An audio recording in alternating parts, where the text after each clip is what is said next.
I'm Alex Michelson. This week on The Issue is the James Carville Show. You know how to put on a show. You want a show? We'll give you a show.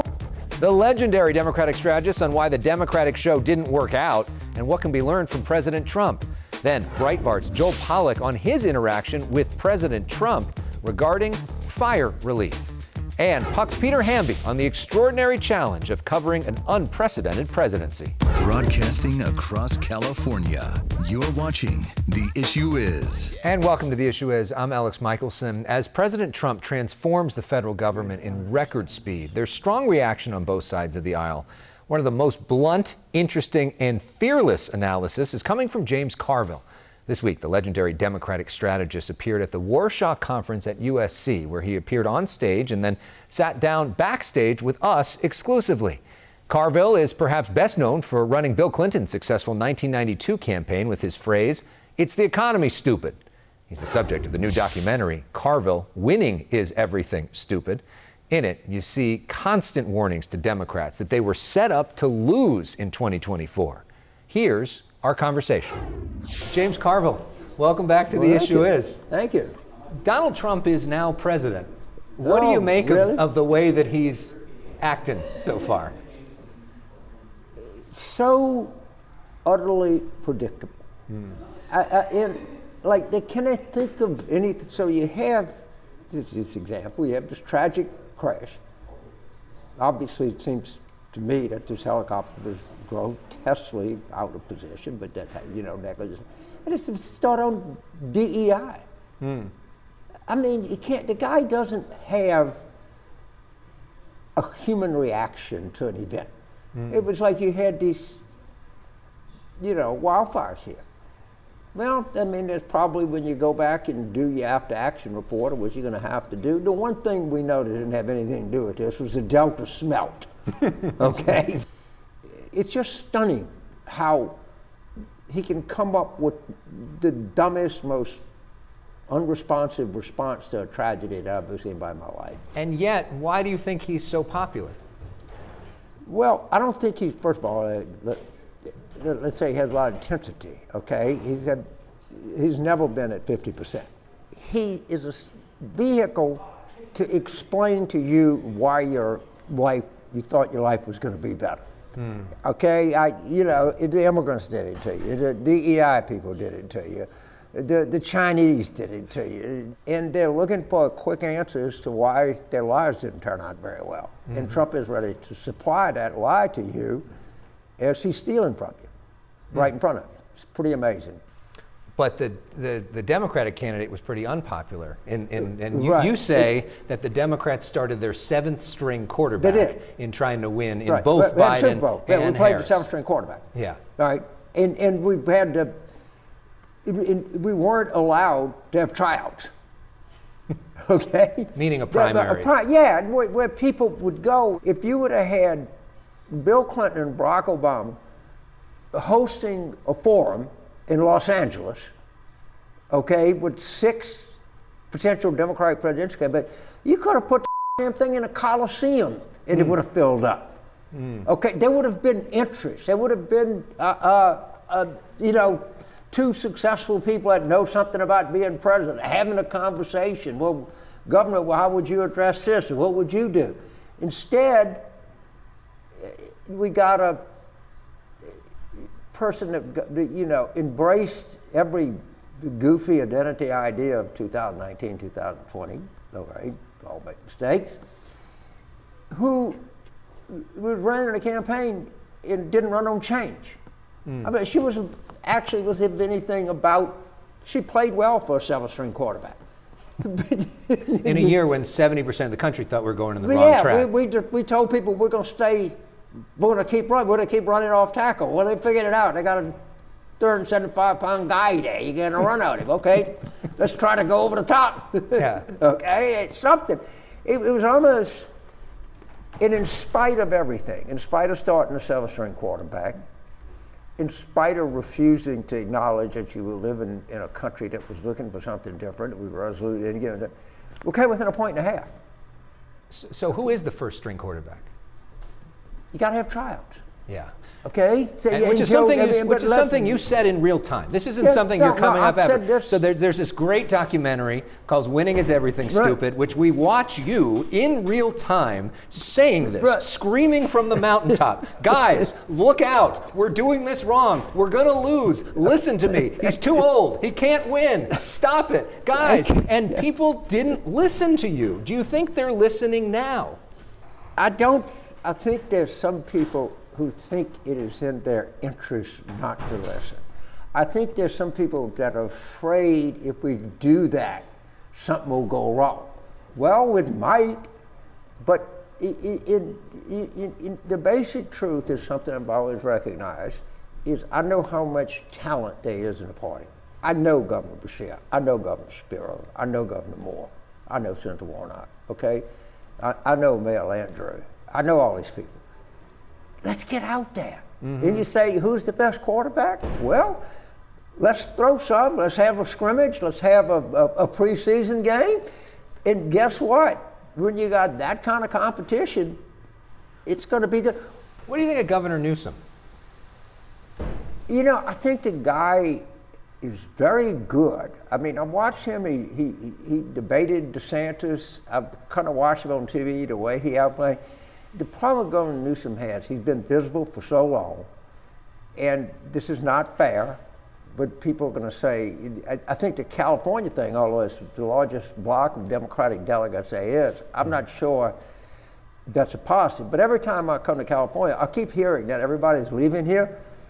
Well, why always stuck in traffic? If everybody's gone, why can't I get around? Okay, it's like somebody stayed. I don't know who it is. We got some surplus people. Yeah, I'm sitting there. It takes me, an hour and 20 minutes to get from USC to LAX. I don't know. He would definitely be, again, he has advantages. He's been governor of the largest state, sixth largest economy in the world. Largest block of delegates, but I'm not sure. The other thing is, I don't think anyone cares anymore about where you're from, what race you are, what gender you are, or your identity. That's pretty clear. Obviously, the world's changed a bit since 1992, but back at that point, the Democrats were kind of in the wilderness for a while when it comes to presidential races, and you and Bill Clinton able to come together. What are the fundamental principles of that race that Democrats can apply now? We had a story and we're sticking to it. Right. And we're not getting out of it. All right.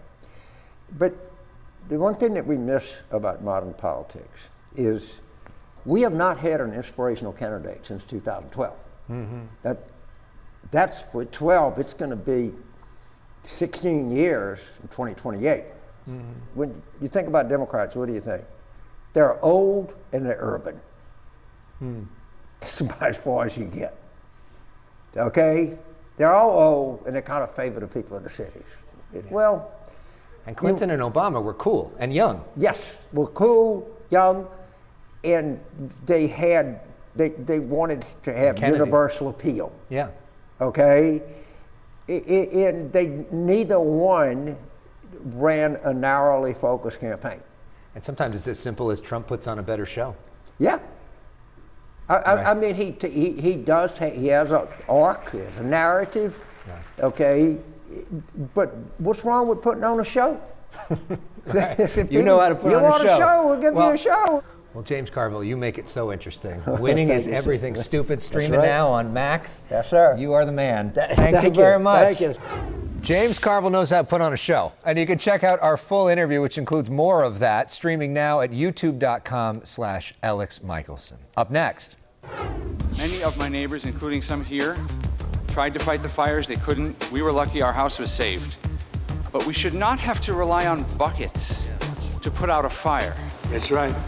Breitbart's Joel Pollak asked President Trump for fire relief on live TV. Joel in studio next with an update on what's happened since. I would like to ask you to follow the 9/11 Commission precedent and appoint a special master to watch the money, to make sure that every federal dollar that gets spent here is spent on fire relief and rebuilding and not on everything else. Good idea. That is Breitbart's Joel Pollak talking directly to President Trump at his local fire station in Pacific Palisades a week ago, fire station number 69. Joel is with us now wearing the hat from that station. I know this is your hometown. This is your neighborhood. This is so personal for you. I know you've been writing about President Trump, literally talking about him since week one here on this show. As a human being, as a resident, as a reporter, as a conservative, what did that moment mean for you? Well, it was very important because it is my town, but it's also the town of all my neighbors, many of whom lost their homes, and many of whom felt voiceless until that moment, because we have all been to the town hall meetings or we've watched them on Zoom, and largely what we've seen is public officials congratulating each other for what a good job they're doing. And nobody had yet, until that moment, talked about all the things that went wrong. And we can't control the wind, and we can't control the rain, but there are things within our control and within the local government's control that we didn't do right. We didn't have police directing traffic. We didn't have firefighters pre-deployed. We didn't have water in the reservoir. There are things that we could have and should have done. And I think the president needed to know that we had failed to do those things. I think that the mayor and the supervisors needed to hear it. And after I spoke out and talked about the special master to make sure the money is spent properly, my neighbors started speaking up, and they started talking to the president about how they wanted to get to their property. Mm-hmm. And Mayor Bass said, well, I don't know, maybe within a week. And Trump said, a week's not good enough. And by Monday, the very next working day, the residents of the Palisades could get back to their properties. Yeah, and we've got some pictures that you have taken over the last couple weeks in Pacific Palisades. What are you now seeing on the ground in terms of a follow-up since that meeting? Anybody who can get to their property is going. People are sending contractors, people are accompanying insurance assessors, people are taking the first steps to move forward with their lives. There's still so much that's uncertain, but people are grieving when they arrive at their lots, and their lots have been totally destroyed. The houses have burnt down. People are using hazardous material suits and personal protective equipment. They're going through their lots to see if they can find anything, salvage anything. Some people can't, but occasionally people can find some ceramics, or I saw a neighbor find some old photographs even. So people are processing this experience and preparing for the next step. So Mayor Bass appointed Steve Soboroff to basically be her czar leading a lot of this. We've got some video of you at a local meeting where you spoke with Steve Soboroff, and Mayor Bass was speaking as well. They talked about this not being a political thing, and then when it started to get political, you walked out of this meeting. There you are with Steve Soboroff. Your assessment of Mayor Bass's leadership so far? I was disappointed in that meeting. I felt that she was using the meeting essentially to manufacture support for herself. I think there is a lot of public criticism of her job, the fact that she was out of the country, the fact that the emergency services didn't work. What happened in that meeting was that the person who convened the meeting started by saying we should not politicize the fires, and then launched into an attack on immigration and customs enforcement, on ICE. And that's when I walked out, because if you're going to say don't politicize this because it's exploiting the fire victims, and then you proceed to politicize it, then it's not a serious meeting. It's actually a kind of political propaganda session. And at that point, the resident took over the journalist. As a journalist, I should have stayed, but as a Pacific Palisades resident, I couldn't stay, and so I left. What's the big need, do you think, for your neighbors now going forward? People need to know that they can rebuild speedily, and they need some certainty about what that's going to look like. And I would also say, having spoken to Steve Soboroff and Rick Caruso and other people who are stakeholders, who have property, who have investments, I think that what we need to see is leadership at that level. We need to see the Soboroffs and Carusos sitting down together and working things out, not at odds with one another, but sitting down and exerting the kind of leadership that has been missing, and talking to local residents and working with us. I think we also need a more transparent process. Nobody knows what Steve is doing, and that's not necessarily his fault, but nobody knows what he's doing or how he got there. Nobody knows what's coming out of Rick Caruso's nonprofit about rebuilding the Palisades. There's just a lot of confusion. So I think having them sit together, and work with the Trump administration, which is going to appoint a special master to make sure the money is well spent. And do you know who that's going to be yet? I don't yet, but Rick Grinnell is taking the lead for now in California. who had worked with him as the ambassador to Germany before, Southern California, and who was in that meeting, who Trump pointed to in the meeting in real time when you brought it up. There was a moment of hope this week, which was Fire Aid, this incredible, massive concert at both the Forum and the Intuit Dome. You got a chance to go to it. At first I was uncertain how it would feel because life seemed to have gone on for everyone else in the arena. Not everybody was from the Palisades, and it's a party. Is it really appropriate to have a party? But once the people on stage talked about their own homes, because so many of the musicians and Billy Crystal, the comedian, they are residents of the Palisades. Some lost homes, some saved their homes, but there was this direct connection between the audience and the performers that was incredible. So what was your favorite moment? My favorite moment was watching the Black Crowes perform a cover of Led Zeppelin's Going to California with Slash sitting in on guitar. Amazing. All right. Well, up next here on The Issue Is, we're going to talk to Peter Hamby for some analysis of this wild week in politics. But Joel, thanks for being here. And we go to break with Joel's favorite moment. Going to California with an aching in my heart. It has been one of the busiest beginnings of a presidency in American history. It's hard to keep up with everything that's happening. So here to help us make sense of all of it is Peter Hamby. Peter, of course, is the host of Good Luck America on Snapchat, a show that has won the Edward R. Murrow Award. Congrats on that. He also hosts The Power That Be, a daily podcast for Puck News about media, politics, and more. Peter, welcome back to The Issue Is. Great to be back, Alex. How are you thinking about Donald Trump and everything that he is doing at one time? This is intentional. They've always said, this is a maxim of Steve Bannon from back in the day, to just flood the zone with information. What's different about this time is there still feels like a little bit of shoot from the hip chaos. Trump can't resist picking culture war fights and saying inflammatory things, which we saw from the White House podium just the other day after the plane crash above Reagan National. But they are also much more deliberate. And so there's substantive news there with all of these executive orders. We'll see how much substance gets through Congress, but there is hard news to cover every single day, every single minute, almost in a way there wasn't in 2017. Well, and it seems like they are most strategic on immigration, which is what the people around Trump actually really care about. You don't hear them talking about the price of eggs all that much, but you see them really focused on immigration. And here's the thing that Democrats are finally admitting, mostly in private, some will say it publicly. You know, Trump was kind of right about immigration in the sense that the American public was extremely queasy about all the people coming here from the border, whether they're people seeking asylum from, political discontent in a Central American country or elsewhere, or if they're just trying to come here to work. People were not okay with that. And Joe Biden said in that 2020 debate, basically come here. And you know what? Migrants listened, and America wasn't okay with that. The thing that is very popular are deportations. It is extremely popular. As we're talking with Peter Hamby of Puck News, a question about what we're seeing here in Southern California. In addition to talking about all the national stuff, you live here in Southern California. You've been impacted by the fires, and you've been seeing what's happening with Mayor Karen Bass. I know you sent me this poll. We want to put it up on the screen, talking about her approval and disapproval rating.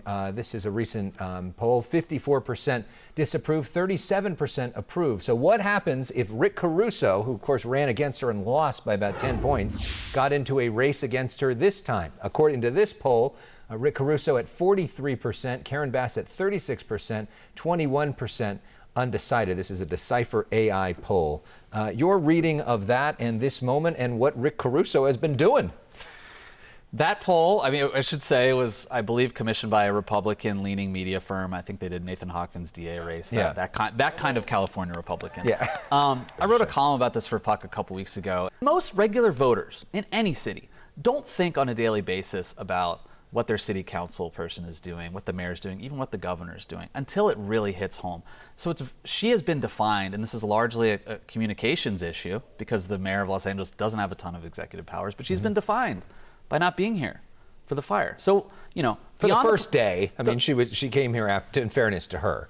Correct, Yeah. but she did leave after being aware of the fire threat. Right. That's the important thing. Right. And that's the thing that most people know about her now. That's the thing. She was kind of a cipher, generic Democrat, had made progress on homelessness, I think we should say, along with the city council. But, now this is what she's known for. It's very hard for any politician. I've been around so many losing campaigns at every level. It's hard to crawl out of a hole. It's really, really hard. As for Caruso, he seems like Palisades guy, loves the Palisades, clearly. The question for me, and I know you've been talking to sources about this too, is does he run for mayor or does he run for governor of California? Mm-hmm. I mean, he had said to me before the fires that he was strongly considering running for governor. And I think part of that reason was because he didn't think there was a path to run for mayor because Karen Bass looked like she was a lock for re-election. Now, there may be a path to run for mayor, which may be what he really loves, Los Angeles. But the thought also could be California governor, way more powerful, way more important of a job. Yeah. And if he's got a path for that, maybe go for that. Yeah, I mean, I think you're exactly right. That's the choice. I'm already envisioning the campaign next year, and it's the Sky News interview where they caught Karen Bass in the airport. Do you have anything to say to the citizens of Los Angeles about the fires? Blank stare, nothing. Mm-hmm. That's a killer. That's a killer ad. The one thing the mayor has to do, the one thing, is show leadership, set an agenda, and be a leader in a time of crisis. And we all have friends that night who weren't sure what to do that first Tuesday night of the fires, whether you're in Altadena or Palisades, looking for some kind of guidance, leadership. Should we flee? What's the air quality like? And typically you would look for a mayor to be like the person to step in and give you that update, but she wasn't here. Right, and so the question is, where does she go from here? Open invite. We'd love to have her on the show and hear more of her perspective. Peter, thank you so much for sharing your perspective. We really appreciate it. Hollywood nights in the Hollywood Hills. One word to describe the Democratic Party right now. Perfect. That's the Republican chairman, Jessica Patterson, calling it perfect. I was honored to help host the Warshak Conference on Practical Politics at USC this week. You can watch that broadcast on C-SPAN. We end this week with music from the Fire Aid benefit for fire victims. To donate to them, head to fireaid.org. Thanks for watching. And Dr. Dre closes us out with the most iconic California song of all.